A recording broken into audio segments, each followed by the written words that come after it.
Welcome. And my name is VK. I'm the Associate Director of TechNet Continuing Education. Before we begin, a few quick notes. This webinar is being recorded and we'll invite you to submit your questions using the Q&A panel at any time. My colleague Eric Wong and Sandro, Ethan from Rapid Developers will be available in the chat and the Q&A to answer questions as we go along, and we'll moderate additional questions for our speaker at the end of the session.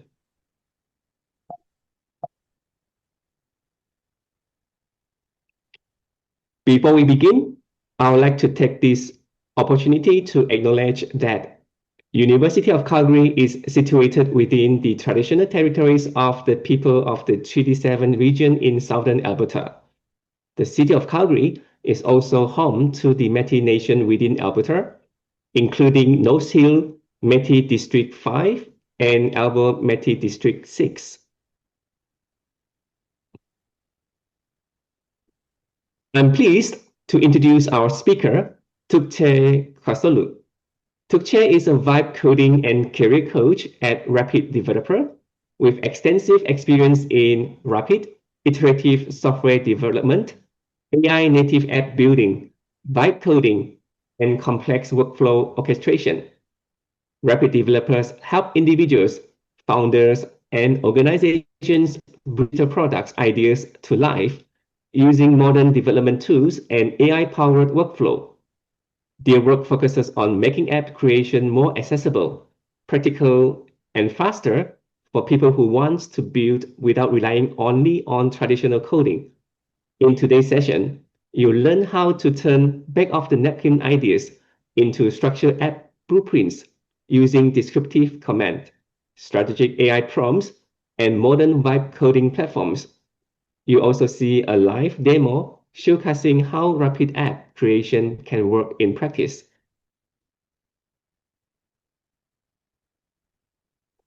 The timing for learning these skills is really exciting.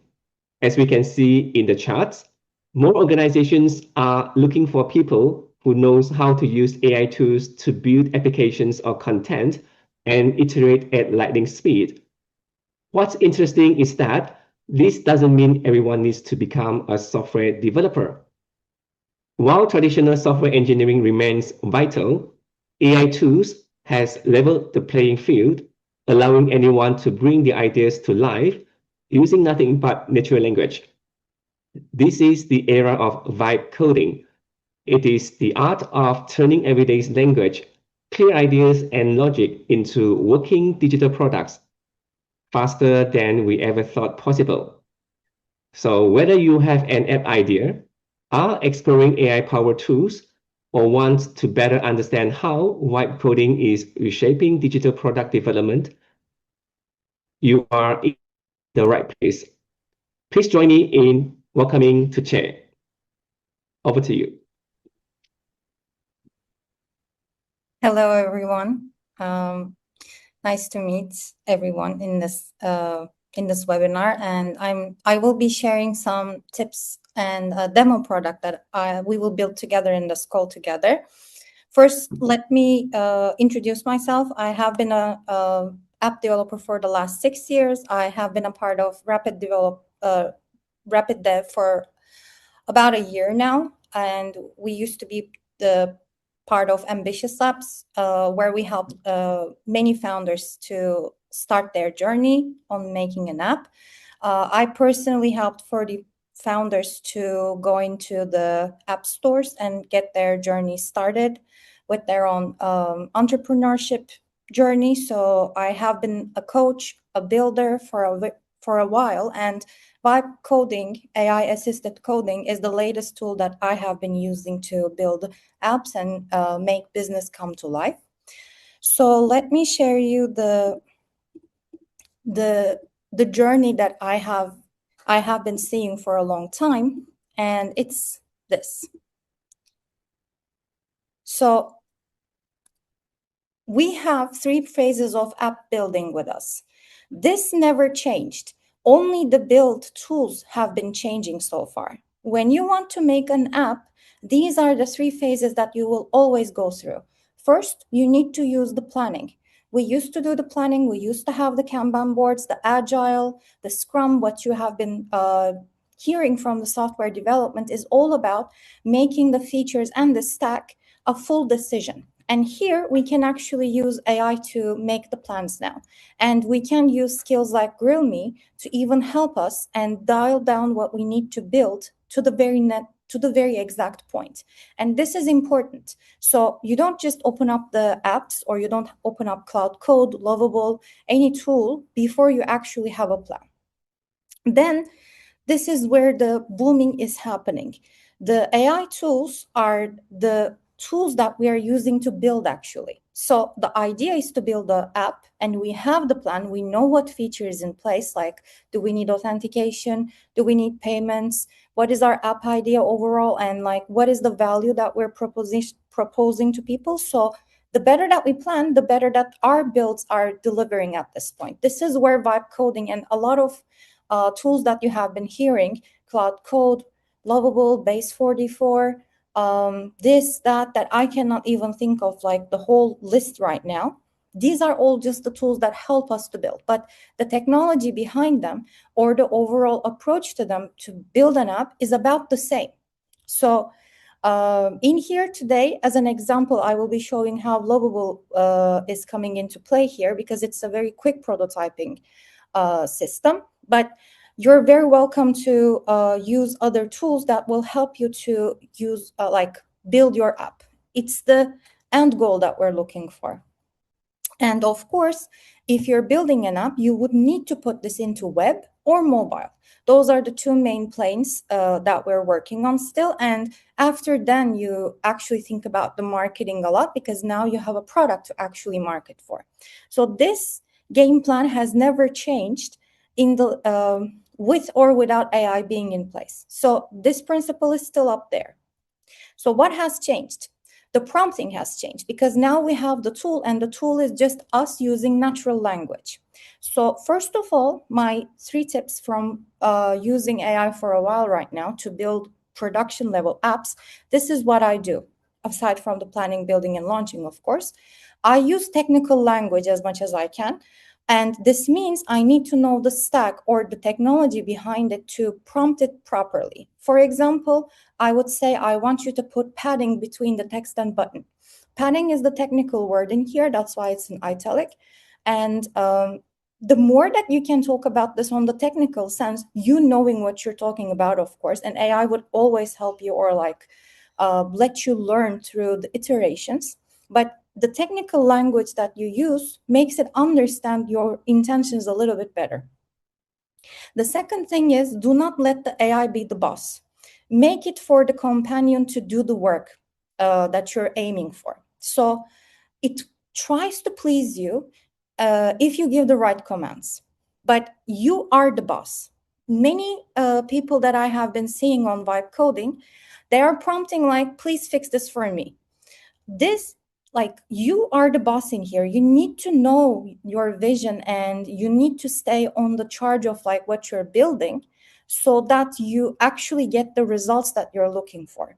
AI will try to guess things for you, but if you give a clear prompt, a clear work, it will do its best to give you the value that you're looking for. And this is why you need to give detailed prompts too, like not very vague ones. Maybe in the memes you're seeing like, you know, please fix the security bug, and then it creates many more bugs on the back, because it doesn't know, it cannot guess which security bug that you're talking about. So this whole 3 is my own approach for giving the prompts that actually give me results that will be helping us. So as I mentioned before, today I will be giving you a basic demo of building an app. Like, this is the whole premise of this webinar. So let's jump into Lovable and actually create a whole app under 20 minutes. For that, I will be resharing my screen.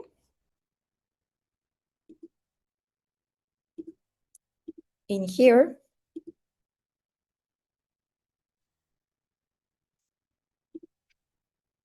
Okay, so as I mentioned, Lovable is one of the AI tools that you can use to create your apps.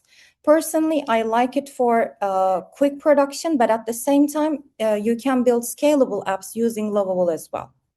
And as every app has, it needs to have a front end and the back end. So in Lovable, you can actually have both. And what I will be building today is an app that I hope that will be helping you, which is actually getting the first idea. Like everybody has an idea, or most of us think of an idea throughout the day, but how viable are they? Because not every idea is easy to make it into life, or like technically there could be issues, or it may not be the $1 million idea that can immediately bring you, because the market fit is actually lower than you think. So we thought that making an app that can actually help people distinguish those ideas and put them into a little bit of stress is a good beginning, like before doing any of the planning, building, and launching. So for this, I will be using a master prompt. In Lovable. Tuğçe, can you make Yes. a quick stop? I'm getting some questions from the audience signaling that they are unable to see your screen. So can we maybe just try to unshare and share Sure, again? of course. And I would ask the audience to take a look at the controls on Zoom and then try to switch the view so that they can see the screen. I am able to see the screen. Thank you, Tuğçe. No problem. Please let me know if the sharing stops, because I don't have the full access to see if I'm sharing or not.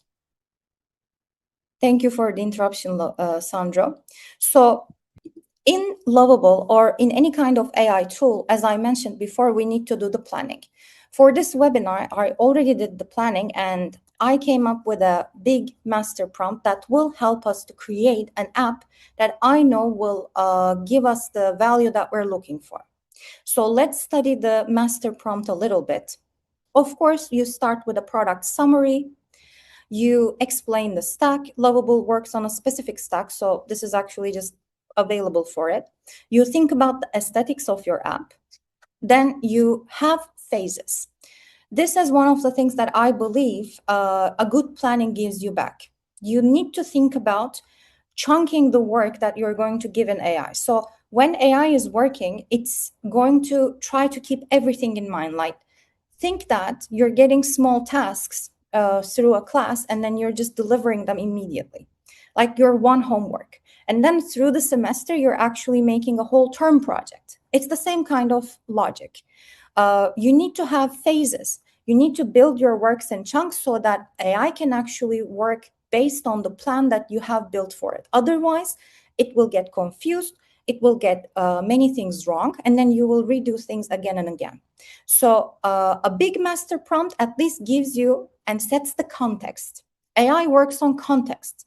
It needs to understand overall what this is going to be about, what are the specific decisions that you have taken, and this all makes the context. Then rest, you will give the work in chunks like phase 1, phase 2, phase 3, so that you can actually have a much better and much more much smoother experience through building your vibe coding app.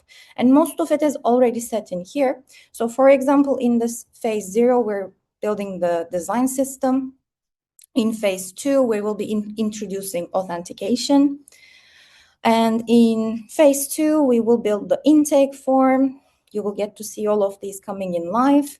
We will be including a chat and a streaming AI, and then there will be a scorecard, for example. These are all the features and the decisions coming up into a nice sheet that when needed to do the rest, it will follow what it is told. There will be like scorecards and read-only transcripts that you can check, and a dashboard. I'm not so sure if we're going to do the subscription, but technically you can also include subscriptions immediately when you're building the app. So it's a big, nice plus thing. And then we have the extra, wirings in here. Then the last phase is always to polish and like verify, you test it. I personally like to test the app after each phase is done, so that I know if something major was missing in there, but always testing and Building testing. This is the kind of mode that you need to be working on. You cannot just give the prompt and like go away. That's a myth.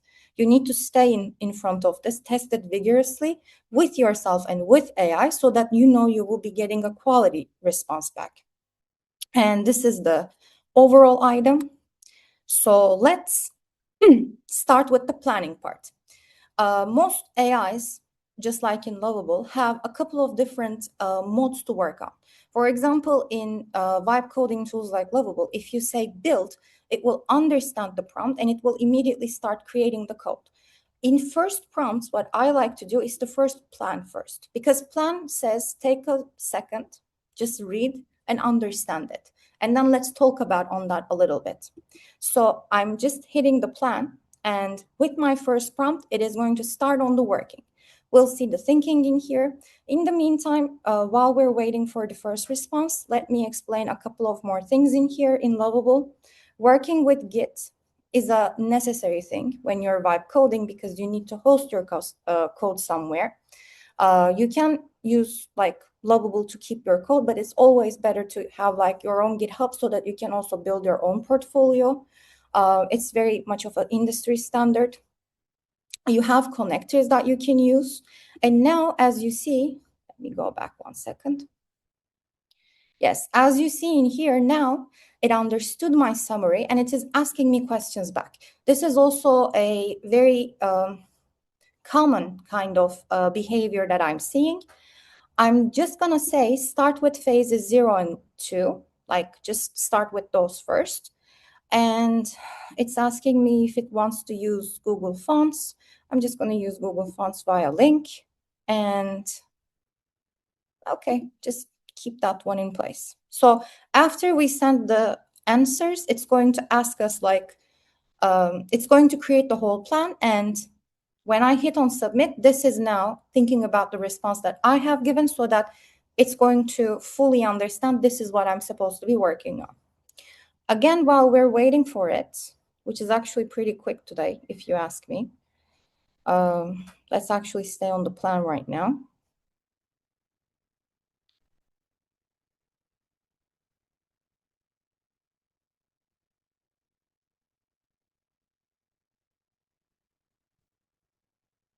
Okay, it's still going to take a little bit time. Let me explain what else you can actually immediately have in Lovable. The project connectors is a really great idea to enable in Lovable because those connectors are what you want to use as a third-party service, like Google Sheets, for example, any kind of payment system that you want to use. The connectors are the ones that you will be needing a third-party service to come into your app. We have like extra items where you can take a screenshot and add it as a prompt in here.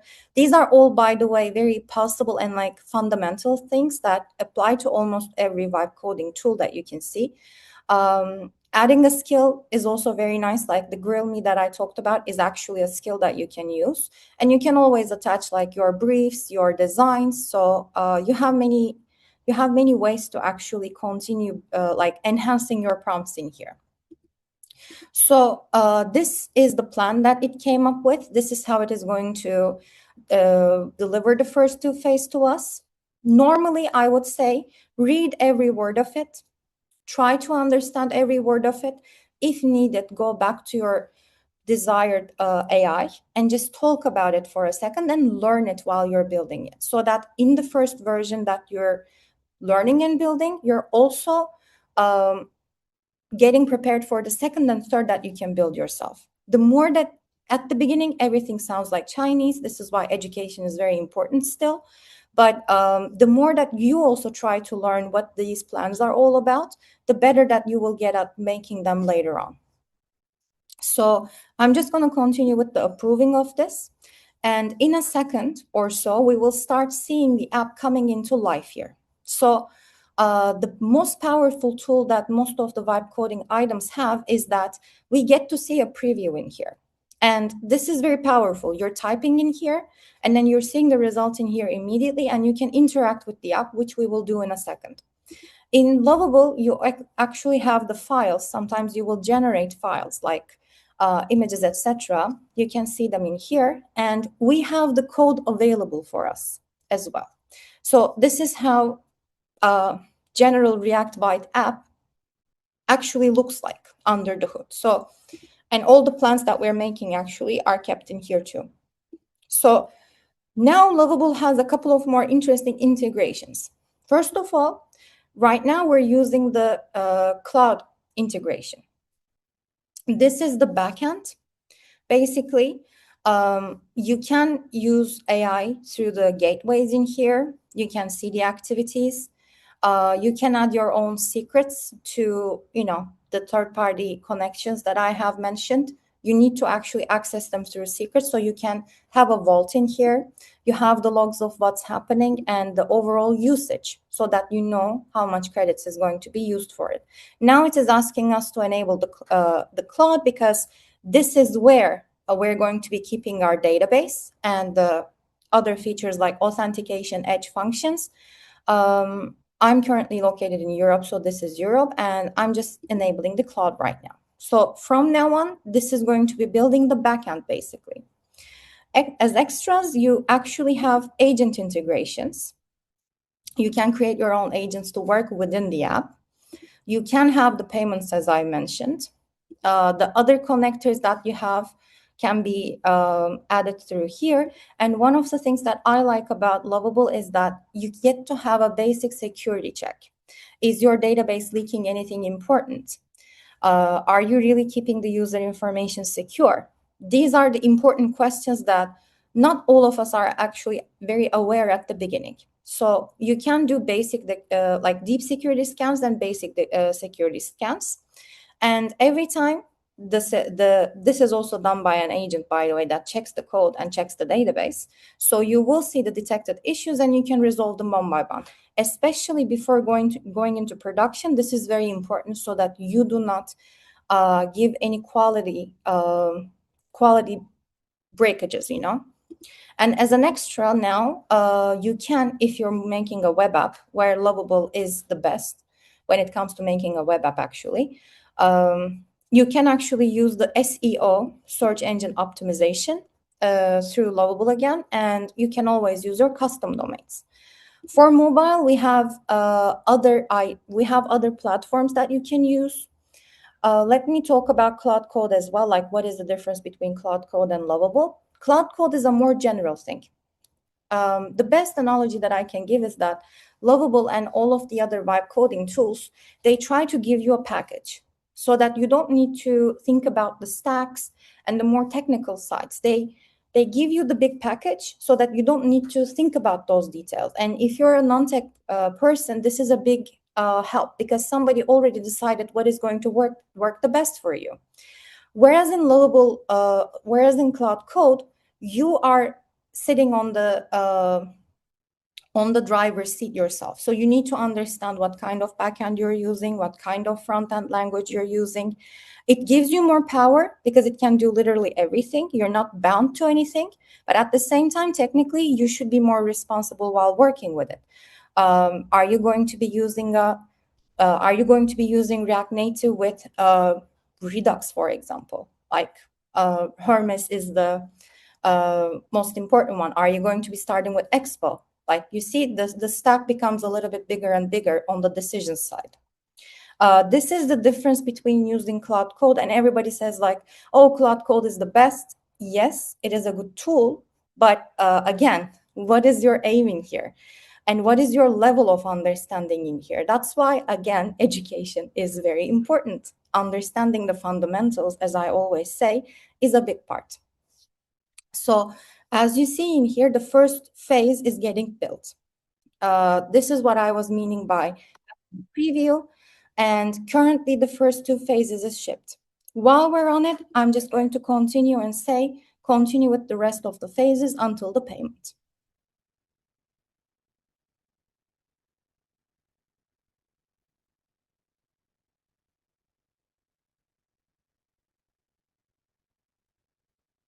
So my prompting is very strict and direct because I did the planning before, and now it knows that the payment is going to be last two phases. So it's going to understand the context, continue with the plan of with the rest of the plan, and then it's going to continue on the testing. So this is a basic landing page it came up with, but as you see, it did a pretty good design. It just had the colors that it needs to use. It had the design prompt. This is where I believe Lovable is the best, because I think this whole prototyping thing is working the best when it is mostly visual. Like as a visual tool, if you want to see and iterate on how your app or page is going to be looking like, Lovable is a really great choice. Then at least the part for, yeah, I should be thrown into login right now. Yes. So as you see, two more pages are actually existing in here. This is the authentication page. Authentication is like a very, standard thing now, because if you're giving value back to a user on a personalized level, you want those people to give you the information, at least as an email and password. Actually, I wouldn't want to continue with Googling here, but still, I'm going to be just.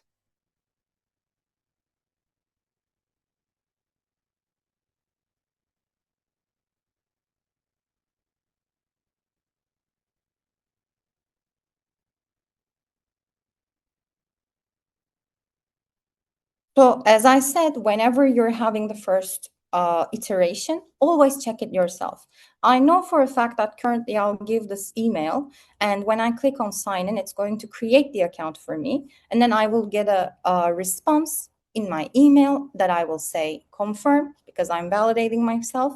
And then I will be continuing with the rest. But for example, if the authentication is not working right now, I could be just giving another prompt to fix it. Yeah, currently this isn't signed in, my bad. I need to create the account. Okay. Am I getting an email? Let me double check.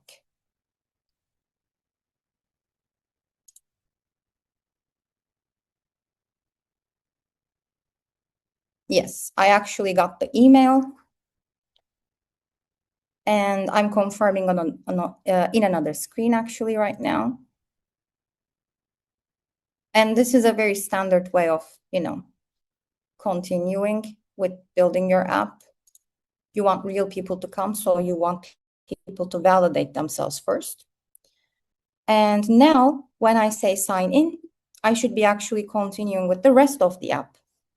And this is the basic dashboard that we have. Now we can start with the new assessment. I'm not going to start it right now because I know that the rest of the items are on the building. I'm going to wait for this to resolve. From what I'm seeing currently, at least one of the phases is completely working fine. It's even building more than I expected, to be honest. And let's continue with understanding the rest of Lovable. Are there any questions that I can just take in right now? And is my still screen sharing fine? Yes, we can see your screen. Okay. Is there any burning questions that I can answer right now? We answered a couple, but there is a couple that are interesting. One is, how do you get to the master prompt? I think it will be very interesting to hear your take on that. What are the techniques? How do you start? And then another one that Marina has brought up, and is that, how to go about the fundamentals, which is something that we cover in the course. But yeah, I'll leave that to you. Yeah, for the fundamentals, my journey was through self-taught. I also hold the associate's degree, actually, just because I wanted to learn more about programming. So formal education helps. University of Calgary programs help. But technically, you need to start understanding the fundamentals of software. I also had a big start from life. My father is a programmer. So as a kid, I knew what a hex code meant, for example. So it's like learning a second language at some point, if you ask me. You gotta have the exposure. You gotta have the formal education, getting books, reading, watching, formal education, like all of those help. If you do not have the time, at least, I don't know, you need to put up some time for it. There's no shortcut that I can say this helped. It took me 6 years to come in here to know, and like my biggest shortcut currently is to actually talk about with AI on what those terms are. Like I'm understanding new stacks almost every day now, which is a huge speed for me too, because I know the fundamentals at this point and I can just build on top of them. This is why, like, as a vibe coder, I feel even more secure on my abilities, because I get to ask someone that knows much better than I do, which is AI. That's the most shortcut thing that I can say on learning the fundamentals. And what was the other one before I turn to the rest of the project? Yeah, how did you get to the master prompt? What Yes. existing tools do you use, or how do you approach that before you jump into Lovable? And if you also can make a stop and kind of like summarize what the build that you're doing is about. What is the problem that is solving, and what are the features that you're trying to get done? Okay. Both of these questions are actually very combined. Currently, the way that I start building an app is through a rigorous planning, as I explained. And for that planning side, I use Claude or any kind of AI, but I use the Grill Me skill that we can maybe post into the chat. I know that Sandra knows this because he's the person that taught me that actually. I use the Grill Me skill. I try to understand in even sometimes when I'm getting grilled about the idea that I have through the AI using that prompt, I figure out the minute details of the app. For example, I want to have a profile page, but do I want people to have like a chat feature in there? And if it's a chat feature, is it a both ways feature? Like, can everybody chat with each other? Is there like a blocking feature that I need to remember? And is the blocking working like a black book so that everybody is blocked from the app?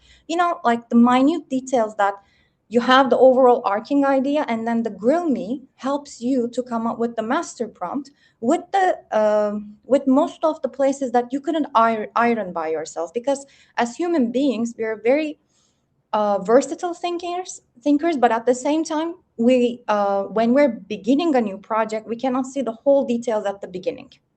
Our job for the planning and to create a master prompt is to actually come up with a prompt that has most of these cases already built in.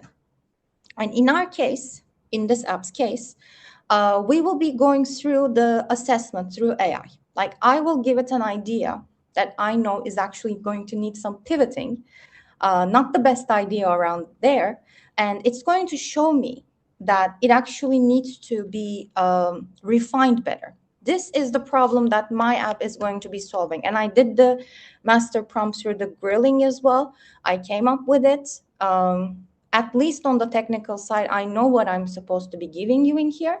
And now, since this is built, let me continue with the rest of the app.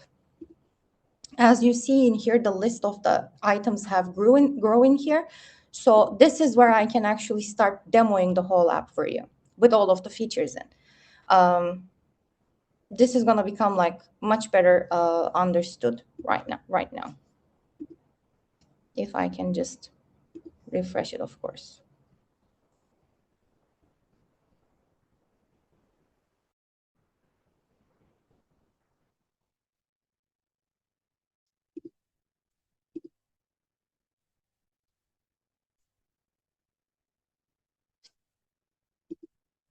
Okay.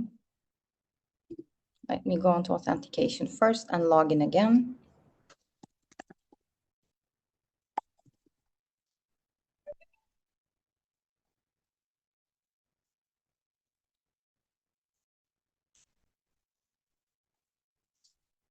Sign in.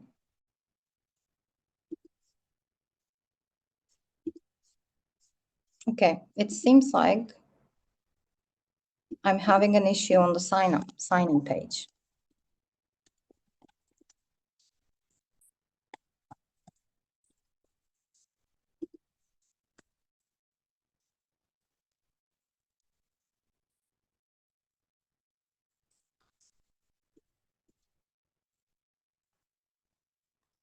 Let me try to sign in again. It is actually signing me in, but it's not continuing. Is it because I'm having an issue? Like, there is a UX problem that I'm seeing in here. I was able to sign in a second ago, but now I cannot. So in cases like this is what we call testing and debugging. Currently, something is going on. So there's some kind of bug going around in here. At least to know about it, I need to prompt. So I will say, I'm trying to sign in with an account I freshly created, but I'm not being sent to the database. Sorry, dashboard.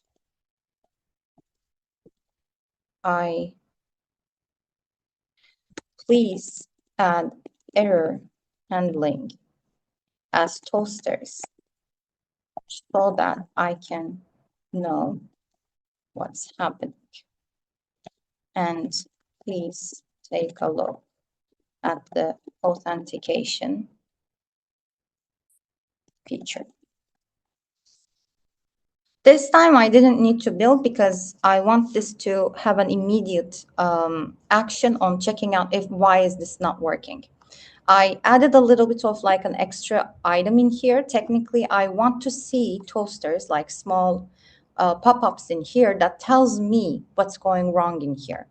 I need to understand why this is not responding in here. Sometimes you see an error in here. Sometimes you see the successful message in here, and that's good UX, user experience. I normally expect that to be already built in, but this time it's actually not showing that up. By the way, while this is working on it, let's check the database because now we have the built-in emails and database in here. So as you see, first of all, we have the profiles in here. I know that I have created an account in here and the information is already there. You can actually have automated emails if you want to use that one. I am a user in here. You can see how many signups that you have gotten so far. Like these are the statistics that you can use. And you have storage built in. One of the rookie mistakes that I know in building an app is that instead of using the storage to have the big videos and the big pictures that you want to put into your landing page or anywhere in the app, you put it into the repo, which is here, the code itself. Technically, storage is built for information like your images, people's avatars. So you have a big storage bucket where you keep most of the files that are not, textual information like that. And you have extra jobs that you can run off. For example, on a daily basis, you can send people notifications. That's a job, technically. Edge functions, they basically are the best part of about apps, to be honest. Like most of the cool things that reaching to AI, that kind of stuff is all edge functions. You can write your own SQL, which is a technical thing, but technically this is all included in here. And this is basically another, this is what is repackaged by Lovable to make it easy to use. And that is Supabase, which is an industry standard. So they're using another service and giving you the best parts of it in a very simple way so that the non-technical people that have less idea about what kind of stack they need to choose or what kind of backend they need to choose, they get the best of it in here immediately. And most of the things that I have shown in here are common parts of a backend, like having the jobs, you having a server that your web app is working on. You need to configure things in here. And when your app is actually available, you get to see the analytics of like who's coming in from there too. And in the meantime, yeah, this actually solved something. As you see, we have the app. And now let's try to go through an assessment. So first of all, I'm going to define my idea in here. Of course, first, this is refreshing something. I expected that. Okay. By the way, when you click on this, you can actually see what Lovable is working on. It's doing all of these work on, at the background. And it actually got even better since last I've seen it. It's showing you what it is working on, what kind of thought that it's having in its mind. You know, sometimes just going through these logs is very, very nice. And this is just a summary of what it had done in all of these items. So now let's start a new assessment. I want to make an app that is going to help cafes have board game rentals. Third space in web so that they know their customers and cater to their needs. So this is my basic app idea. Now I'm going to answer the rest of the questions in here pretty quickly, like who is my target audience? Cafe owners. And what is the problem that I want to solve? The communication between cafe owners and their customers.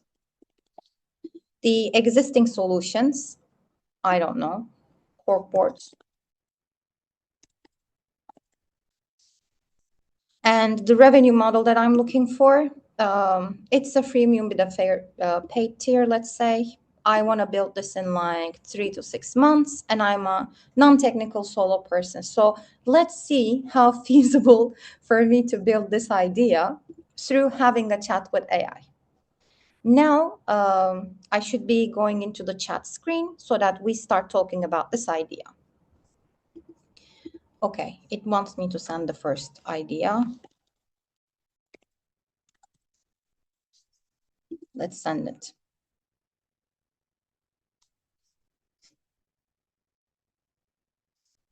Okay. Technically, the app is doing what it is doing. It's roasting me, which is the whole point, if you ask me. I knew that this was going to be not the best idea to go up with because I already tested that idea myself. But for example, with this app now, which is going to be available for your use for a little bit of time, like till tomorrow maybe, you can just go in and test your idea against, like if you have like me or Sandro or Ethan, anyone who has been a coach for starting a entrepreneurship journey through an app building, and actually kind of, you know, getting our own opinions before asking us through the AI. That's the whole idea about this app. I think I can end this in here, but one last thing that I can say is that you can immediately publish this app. It's very, very simple. You can add your own custom domain in here. You can change your website URL. Currently, I'm going to keep it as it is in here. I'm going to continue. This is going to be a public thing. I can add my icon in here, the description in here, the social image in here. Currently, I'm going to skip because I don't have any assets prepared for it right now. I'm going to continue. Technically, I would have gone with the deep security scan that I mentioned just at this point so that I'm making sure I'm not leaking any kind of information. But it says that the basic security is actually okay. And I know that it's a demo app, so I continue with the publishing. Now, once the link is available, we can share this into the chat so that you also get to have a chance of checking your app and see if it's viable to actually start building on.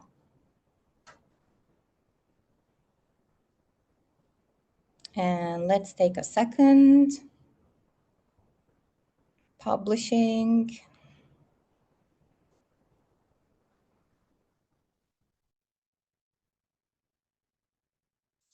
Let's view the app.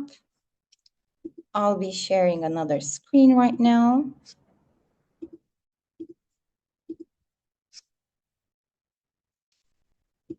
And can everybody see the new? I don't think everybody can see what I'm sharing right now. It's this one that I'm supposed to be sharing.